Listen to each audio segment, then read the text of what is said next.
Malawi watu lero tili kuno Anesoch mene kuli Leroca Pop-up Market.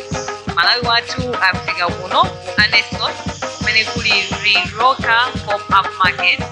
Nditu kuona anthu opanga ma business osiyana amene ali kuno. Nditu kuonetsa zomwe amagulitsa zomwe amapanga kuti anthu amene ali ogula adziwe kumene angapeze zinthu zimene akufuna kugula.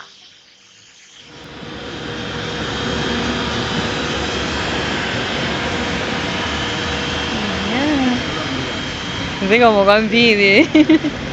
Timafuna timve nawo kuti mwapezeka kuno ku Leroca Pop-up Market. Ndemwina kungwa fotokozera kwa Malawi ena amene akuonera pa Malawi Wathu channel kuti mumapanga chani, mumapezeka kuti angakupezeni bwanji. Pepani Malawi kumbuyo kwanga kukayikidwa chimenechi ndi chimene chikupanga phokoso koma ndikhupira kuti mumva bwinobwino zomwe akufuna tifotokozere.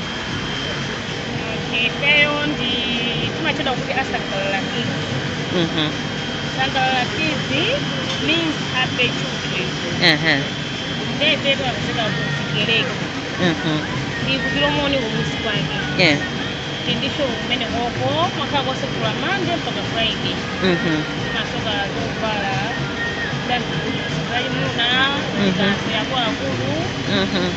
Azima yazibambo ana akasimakwamuna kwama masoka. Osaiwala Malawi Wathu pano tili kuno ku Leroca Pop-up Market imene kuchitikira ndithu ku Blanytre ne next katingoti opposite Anes Lodge. Ndipo akuti Leroca Pop-up Market imene isichitika pa mwezi kamodzi? Okay. Miezi kwayambirira kumapeto. Pakati pa mwezi? Okay.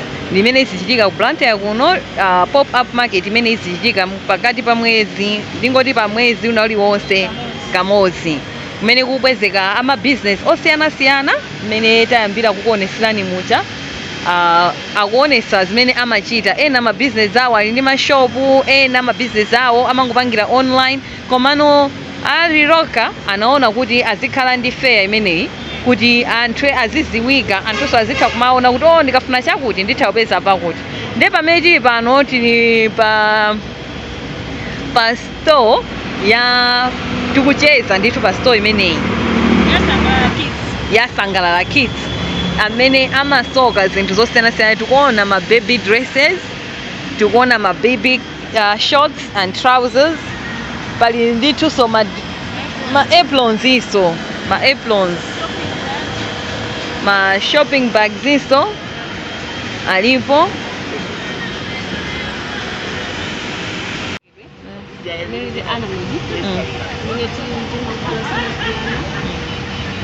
Mina mathandizira anthu kuti akhala athanzi wina angapewe matenda nditi ombiriru ena ndipa udotisa kukhala awandi mabuku timakhala ma workshop amene amabweranso anthu dzaphunzira zokusana makhala chilengedwe nawo zakatho kudzipanga payoka ngatho kalima zatadzira zithandizira thanzi lawo ndati maphunzitsa ndelina makapanga nawo atopanga so business. Okay. T-shirt you ndi inu zina lanu? Action for what? Action for nature and medicine. Okay. Alright. Then we need my products and moringa, chimisia, hibiscus, lemongrass, eucalyptus, moringa salt, and also honey, organic honey, and also oil. This one is ointment and lipstick, and also some books. I'm interested in the lipstick. Oh, okay. How much? That one is 2,500. It's not for color. It's just soft the lips. Just to soften the lips. How much is it? It's natural. Yes. Made by what? That one is 6,000.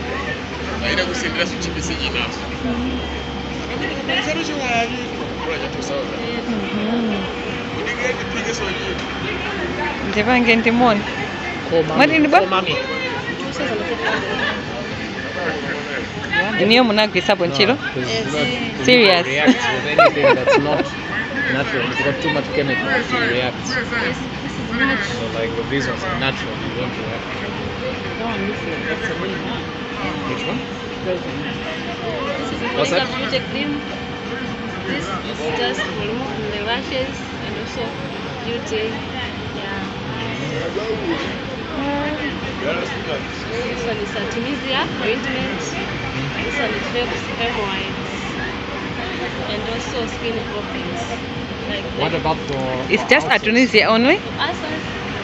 What do you Oh, recommend? okay. This one I can recommend Artemisia. This one I can give the tea out of this one. Yeah, it's also honey. Yes. What do you have much more? Huyo.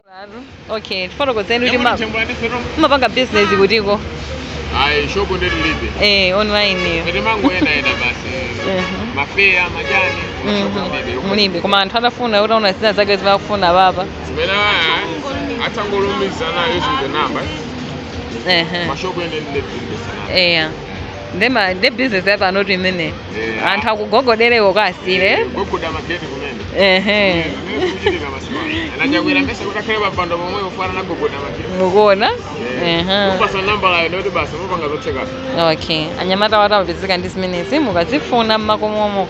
Tiyeni tapeze ndithu tikupeza ndipaja namba la ino. 099 manana daru 5 daru 434. Verekeso ya hili kabisa. Mwina adena nda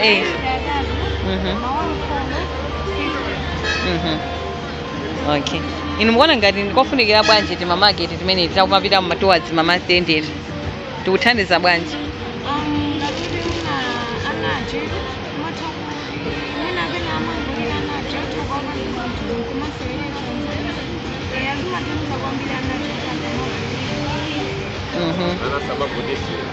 Sangala anazimva kuopa. Then misika iyi imene kuchitika ngati kuno kwayambisa ati Leroca? Leroca ayambisa Leroca. Misika iyi. Edi? Ndiyofunikira edi? Matatizo topanga improve mu life yake kutatiza kumbali yake. Kusira kwa misika yake iti. Imene ngati tikuja fanya misika yamwe. Nathokoza. Nchimene. Okay. Yedo masti. Kafincheni kuba? Mabusi. 3,000. Thokoza. Iziko kwambiri. Concert kai. Mati. Amalawi mati itu yachikhalidwe. Kaya mwapita kunyanja mchenga suti songa deseso salu yanu kongo yala chimene chimwatuluka madzi mukupuma pa dzuwa kuvala chimene kukhalira osati kuvala nanga ndikuona zovala zabwino zingooneka ngati kuti zovala tufake utha uchifunda mene akhalira ndithu asisiwa mwachiona mukuona kukhala mati imeneyi nanga napkins akutero chizungu chake Amalawi tenti athandize na chisangalala kids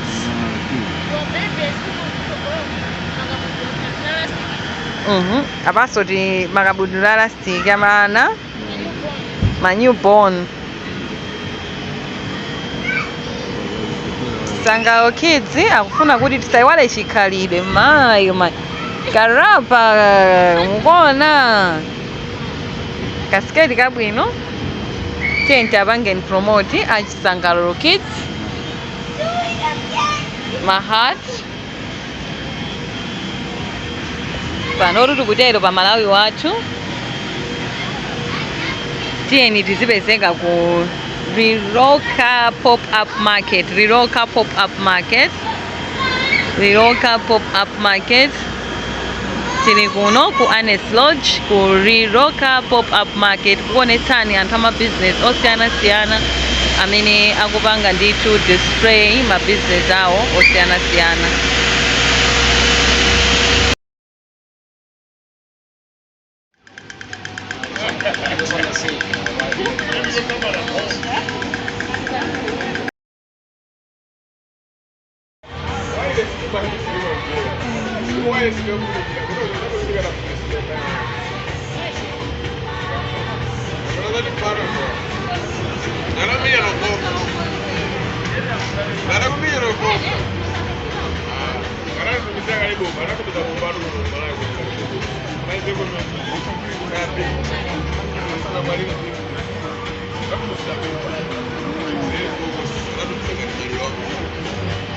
Pamene tafika patu amapezeka ku Chilomoni.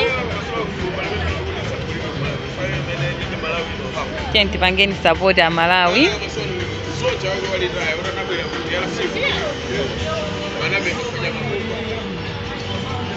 Hii kaso nambala yao pasipo kuti muthe kuti mungapeze bwanji.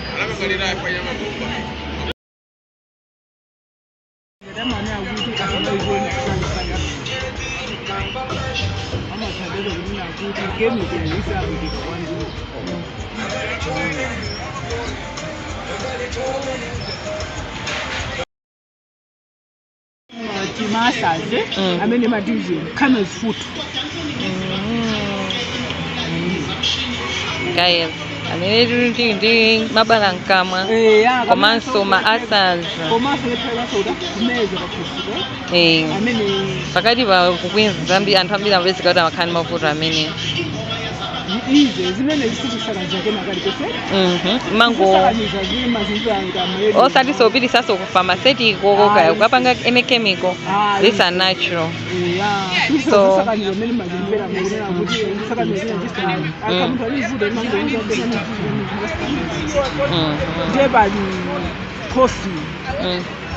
coffee amene iyi bali anthu bali ali ngati mzingiro mwa mtandula anthu awiti a diabetes amandizama. I think ndimi nyimbo zinazi zindimanga copyright. It will be very bad for me and even for the video. So what I can do mundipase nambala yanu, like everything I will come and do a content umene mapangira. Ndizakuigire because this one ndiri ndikaika kwambiri ndikaika kwambiri tima sound tina or not with this music. Ndiri information mundipatsai it's important sikapanga. So mundipase nambala yanu.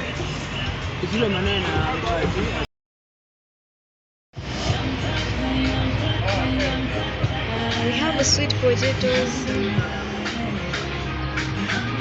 Located in Nzombe? Yes, located in Nzombe, but we do deliveries in Blantyre.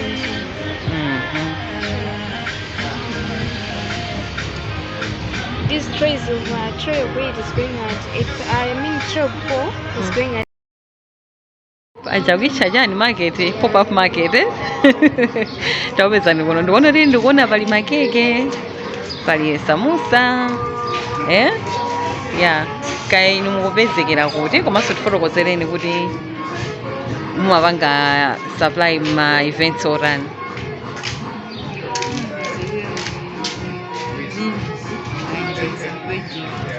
Limbika Njeza project. Beef samosa. Yaoneka bwino. Chakula zenezi ati cinnamon what? Rose. Amalawi kuno ndi ku Anes Lodge komano ku Leroca Pop Market. Amapanga ndithu mwezi unalose towards Masende. Amabwera anthu amabusiness osiyana-siyana ndipo amazaonesa zimene iwo amapanga. So kindly subscribe to my channel Malawi wathu komanso muyenesetse kuti malo amene nditayime chonde apangeni support komanso yesesani kuti muone ndipikapo poster imene ikulekeza ndithu I think September kuti muzizwa ma date amene azipanga Leroca Pop Market imeneyi koma ikuchitika kuno Blantyre just next to Anes Lodge. Tathokoza. Awoso ndena? Yomweye? Aha. kutakuona anthu amabusiness osiyanasiyana. I think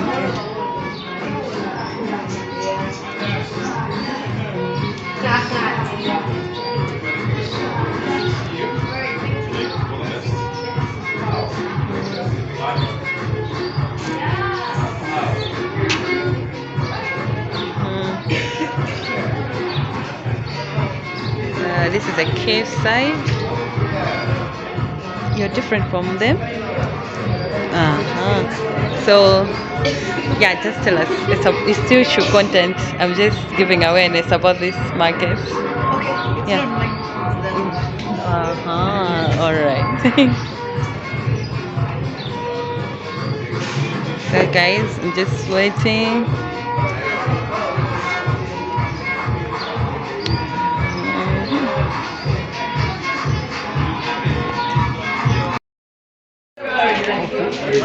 In Malawi. It's a Malawian product. We are growing this coffee in Kadabe, in the uplands of Usingeni.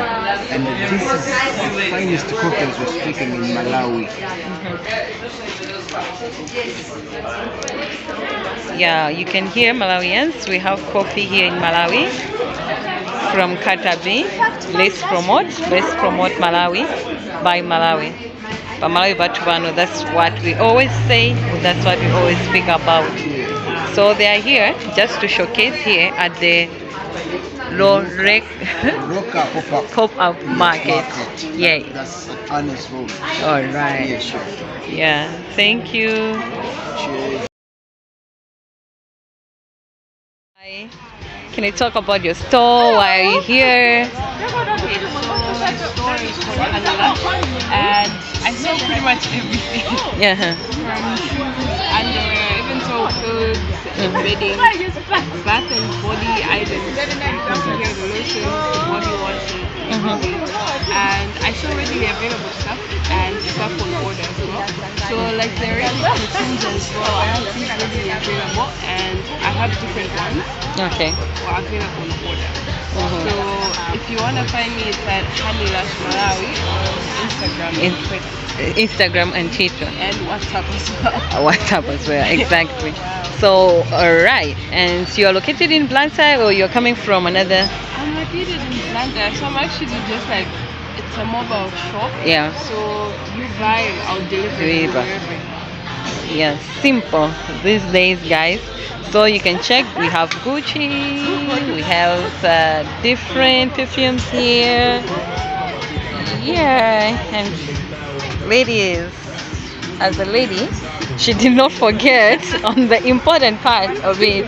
How much are they? These are 1.5. 1.5. Wow, and it's real cotton. Nice good ones. for comfort. Yes. Like especially during those days, like when you want to be comfortable at home. Yeah. So yeah. It's the 1 week holiday. Okay, so yeah. Is it the first time to attend this? Do you see the This is not the first time. This is like the third time. take time? Oh, it means it's very important to be doing this. It's very In terms- important because it's like for the exposure. So Yeah. That's great for the exposure because online there's so many people that are advertising. So here I feel like it's best meeting people in person. Yeah. Because they get to see the product some offer. It's very different from them just seeing pictures because they can't smell it, they can't touch it. So it's hard. It's difficult to sell something that people can't see. See, And, exactly. like, just at least to get a taste to see, okay, I'm holding this. This is actually what's hidden here. Yeah. Is it for me? So it's difficult to explain that over the phone. So having an in-person thing is just better. All right, pick up for, is it called what? Honey rush. Honey Rush. Thank you for your time.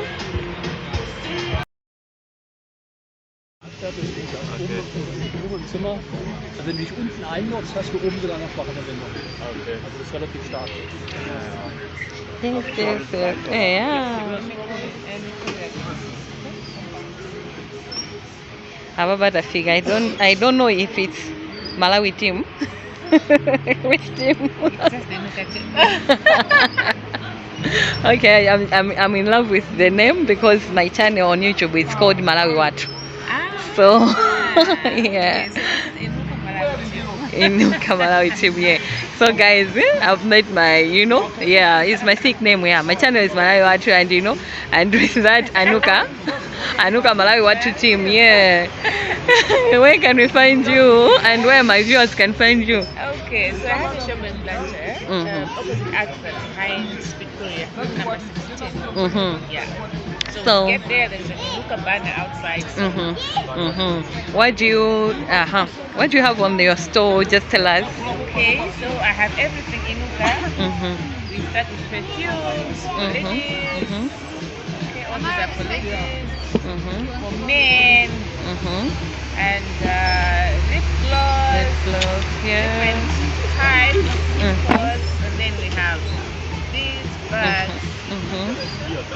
Lotions as well. So we also sell lotions and body wash. Here we have bath salts, all kinds. It's another type of bath salts. Yeah. Lipsticks, foundations. Everything for a lady and and for men, we also have the roll-ons. Yeah. So for men we have several things. This is aftershave balm. Okay. Yeah. So we really stock everything for everyone. Men and women. Oh yeah. I think. How much are the handbags? Actually, this one is for men. Yeah. This is for men. You can get this. Okay, so there is a roll-on, a body wash, a perfume, and of course a lip balm. All this for a very small amount. How much? 40,000. 40,000. Yeah. So you get this, you Really, take the bag and everything bag as well, inside. so you can reuse it and put your things in there when you're done with what is inside. Yeah. I understand. And this is for ladies as well. So we also have That's for what? packaged things. Or Okay, this is ladies? So this is also for 40,000, but there is going to be lotion, perfume, and the shades. Beautiful shades for that matter. Wow. Yeah. So yeah, this spray works I wonders. think mine is natural. Is it? Yeah. Okay. Yeah. Okay. I will.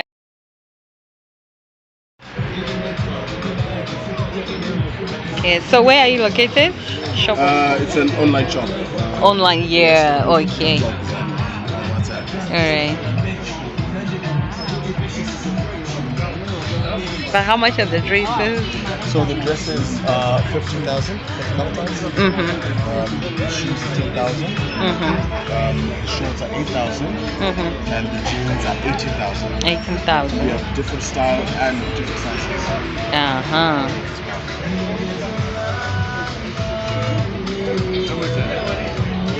So pure leather. Pure leather. This is the WhatsApp. Yes. Hey. So you deliver? Yes. Okay. Across Malawi. You can send it everywhere. Alright guys, Malawi Watu. So here it's called Leroca Pop Market.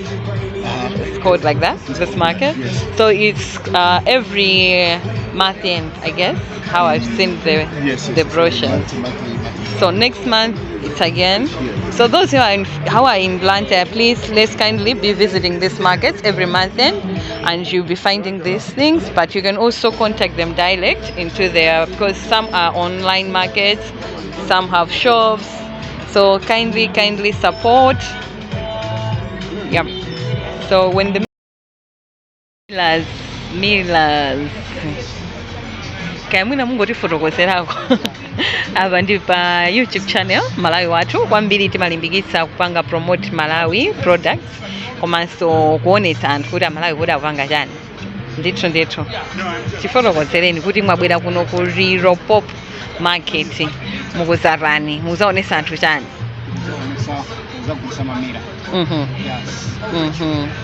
Mamira amene wamapanga nokha?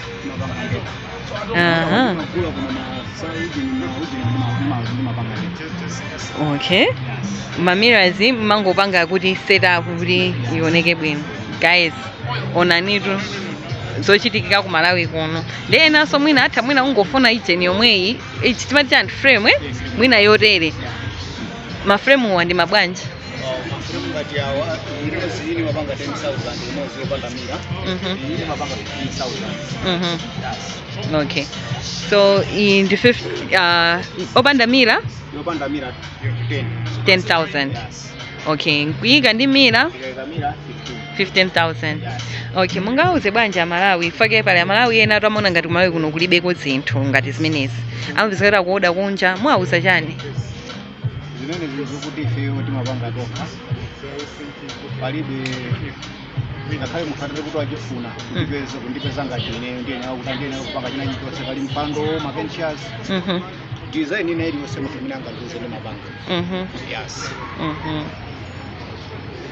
palibe munthu akanezoti akaode kunja pamene zikupangira kumale konkuno palibe zosateka okay anthu atakhala ndi chidwi akufuna kupezeni atakhala ndi chidwi ndi mayala pompa kuti pompa paselipa kaya mwina nambala ena makhaunti ndakutali sakudziwa kuno kwa Anes Lodge nambala mazulu maita 50 43 22 6 kumapeto